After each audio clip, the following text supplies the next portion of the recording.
بسم اللہ الرحمن الرحیم۔ مجلس صدارت کے فرائض انجام دیتے ہوئے پروفیسر عباس رضا دیگر صاحب،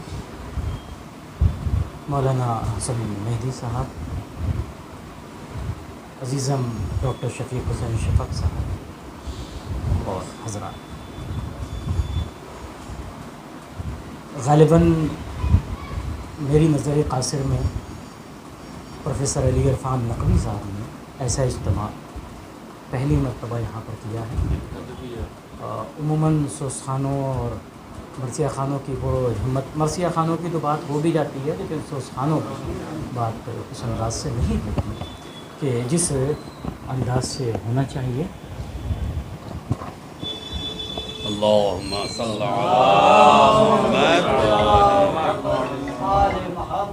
دیکھیے، لغت میں مرثیے کے معنی کچھ بھی ہوں، لیکن اردو میں انیس و دبیری، اس لیے کہ انیس و دبیر نے مل کر لکھنؤ کو مرثیہ نگاری کا کعبہ بنا دیا۔ جس طریقے سے ایک حاجی جا کر کے خانہ کعبہ کا طواف نہیں کر لے تو اس وقت تک کہ اس کا حج مکمل نہیں ہو سکتا، اسی طریقے سے ایک مرثیہ گو اور مرثیہ خواں جب تک کہ انیس و دبیر کے کلام کی غواصی نہیں کر لیتا، نہ اچھا مرثیہ خواں بن سکتا ہے، نہ اچھا مرثیہ گو بن سکتا ہے۔ اس لیے کہ انیس نام ہے مرثیے کی اس سمندر کا کہ جس سے کوئی بھی انسان غواصی کے بعد خالی ہاتھ واپس نہیں آئے گا۔ انیس نام ہے مرثیے کے اس دریا کا کہ جس میں غوطہ لگانے کے جو ہمیشہ اور ہر دور میں انسانی ذہن کو سیراب کرتے رہیں گے۔ انیس کے ہاں جو عزیزانہ سوگواری کا ماحول ہمیں نظر آتا ہے، جو مرثیہ خوانی کا تقاضا بھی ہے، وہ عزیزانہ سوگواری کا ماحول ہمیں ایسا محسوس ہوتا ہے کہ جیسے کسی اپنے قریبی عزیز کے لیے تڑپ رہے ہیں، وہ کیفیت ان کے ہاں پائی جاتی ہے۔ تو ہاں، مرثیہ خواں حضرات کو بھی اس انداز سے پڑھنا چاہیے کہ ایسا لگے کہ یہ ساری مصیبتیں ہم ہی پر پڑی ہیں، اس بات کا خاص خیال رکھنا چاہیے۔ اس لیے کہ خود انیس جب مرثیہ پڑھتے تھے تو ایسا لگتا تھا کہ یہ واقعہ نظروں کے سامنے ہو رہا ہے۔ وہ جب منظر کشی کرتے، ظاہر ہے کہ اس میں ڈرامائی کیفیت بھی ہوتی ہے اور اس منظر کو پیش کرنے میں ہاتھوں اور ابروؤں اور آنکھوں کا اشارہ بھی ہوتا ہے۔ جیسے عہد حاضر میں بھی بہت اچھے مرثیہ خواں حضرات موجود ہیں، خود راجہ محمود آباد، جواد عابدی صاحب وغیرہ، یہ اچھے مرثیہ خواں موجود ہیں۔ لکھنؤ میں ایک پورا عشرہ مرثیہ خوانی کا ہوتا ہے، اس میں بھی اچھے مرثیہ خواں حضرات ہیں۔ تو جو مرثیہ خواں حضرات ہیں وہ اپنے بزرگوں سے بھی استفادہ کریں، اور عہد حاضر میں جو مرثیہ خواں حضرات ہیں ان سے بھی استفادہ کر سکتے ہیں۔ اور ظاہر ہے کہ میر انیس نے جو مرثیے میں لفظوں کا استعمال کیا ہے وہ اس طریقے سے کیا ہے کہ جیسے کوئی جوہری جو ہے وہ موتی کو پرا رہا ہے، اور اس کا احساس خود بھی انہیں تھا۔ انہوں نے خود بھی کہا کہ نظم ہے یا گوہر شہوار کی لڑیا انیس، نظم ہے یا گوہر شہوار کی لڑیا انیس، جوہری بھی اس طرح موتی پرو سکتا ہے۔ تو اس انداز سے انہوں نے مرثیوں کو جو ہمارے سامنے پیش کیا ہے، خود ان کا کہنا ہے کہ تمہاری طرح اے انیس عروس سخن کو سنوارا نہیں۔ تو ہمارے مرثیہ خواں حضرات کو بھی مرثیوں کو اس انداز سے پیش کرنا چاہیے کہ ایسا سوگواری کی کیفیت کے ساتھ ساتھ وہ ماحول و سچویشن بھی ہمارے سامنے آ جائے۔ کہا جاتا ہے، ظاہر ہے کہ واعظین کے ہم بھی پڑھے ہوئے ہیں، اور ہمارے عباس رضا نیّر صاحب بھی واعظین کے پڑھے ہوئے ہیں۔ وہاں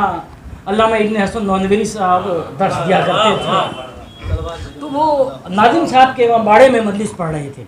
اور جب وہ مجلس پڑھ رہے تھے تو اسی درمیان جو ہے وہ ابر کا بادل آیا اور کچھ بوندیں پڑی، تو انہوں نے ایک عجب ماحول پیدا کر دیا۔ انہوں نے کہا کہ کتنا بے وقت ہے پانی جو برس جاتا ہے، اور کبھی اصغر معصوم ترس جاتا ہے۔ اس انداز سے کہا کہ اس کے بعد محلے میں ڈاڑھیں مار مار کر لوگ رو رہے تھے، اور اس کے بعد کوئی دوسرا جملہ کہنے کی ضرورت بھی نہیں، اور پھر جو ہے وہ جو مجلس کا تقاضا ہے وہ پورا کر لیا۔ تو مرثیہ خواں حضرات کو بھی ایسے سچویشن اور ایسے حالات بنا دینا چاہیے کہ اس کا اثر جو ہے وہ جو شہزادی سلام اللہ علیہ کو پرسر دینے کے لیے آئے ہیں، کیفیت تاری ہو۔ ظاہر ہے کہ انیس و دبیر کے مرثیے کو، اچھا ایسا نہیں ہے کہ صرف انیس پر ہی گفتگو کی جائے، بھائی دبیر نے سنگلاخ وادی میں قدم تو ضرور رکھا ہے، لیکن ایسا نہیں ہے کہ علمیت کا اظہار ان کی شاعری میں ہو اور یہ سب چیزیں ہوں، بلکہ ان کے نرم و نازک اشعار بھی ملتے ہیں، اور انہوں نے سہل زبان میں جو جناب علی اصغر علیہ السلام کا مرثیہ کہا ہے کہ نہیں ابھی آپ کے تو پیش نظر ہوگا، اور جو انہوں نے جناب علی اصغر علیہ السلام کے لیے مرثیہ کہا ہے، پوری اردو مرثیے کی تاریخ میں ویسا مرثیہ بشمول انیس بھی نہیں ملتا جو جناب علی اصغر علیہ السلام کا مرثیہ جناب دبیر نے کہا ہے۔ اب اور بات ہے کہ علامہ شبلی نعمانی نے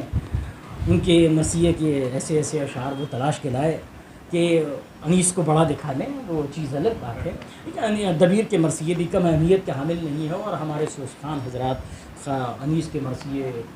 پڑھتے ہوں سوز میں یا دبیر کے مرثیے پڑھتے ہوں، ظاہر ہے کہ سوز خان حضرات اپنے سوز خانی کے ذریعے سے غم کی کیفیت پر زیادہ دھیان دیں۔ ظاہر ہے کہ غموں کے بہت سے راگ ہیں، بھئی بھیروی راگ ہے اور اس کے علاوہ جوگ ہے، اہر راگ ہے، بہت سے غموں کے راگ ہیں، لیکن ان کو اس بات کا خاص خیال رکھنا چاہیے کہ یہ سوز جو ہے وہ ساز نہ بننے پائے، اس لیے کہ اگر یہ ساز بن جائے گا تو مجھے لگتا ہے کہ مردود بارگاہ انسان ہو جائے گا، اور اسی لیے ہمارے علماء یہ احتیاط برتتے تھے کہ جب تک سوز پڑھی جاتی تھی تو علماء جو ہے وہ تشریف نہیں لاتے تھے۔ اس بات کا ہمیں خاص خیال رکھنا چاہیے، خصوصاً سوز خان حضرات کو۔ میں نے کچھ سوز خانی سنی بھی ہے، اور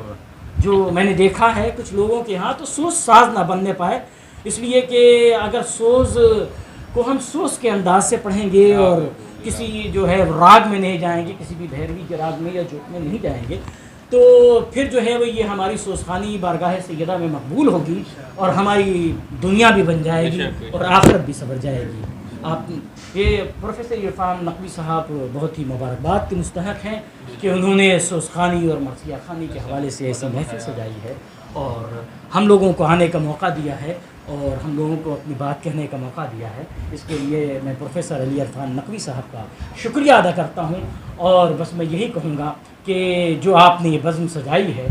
تو اس کی آپ کے لیے تحسین و آفری جو کی جائے وہ کم ہے، لیکن اس کا اصل اجر تو شہزادی سلام اللہ علیہ سے حاصل ہوگا، اور آپ کی کوششیں برابر ہوں گی اور سمرابر ہوں گی۔ انہی الفاظ کے ساتھ آپ کا بہت شکریہ کہ آپ نے میری باتوں کو سنا اور مجھے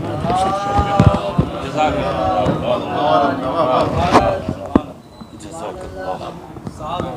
اللہ۔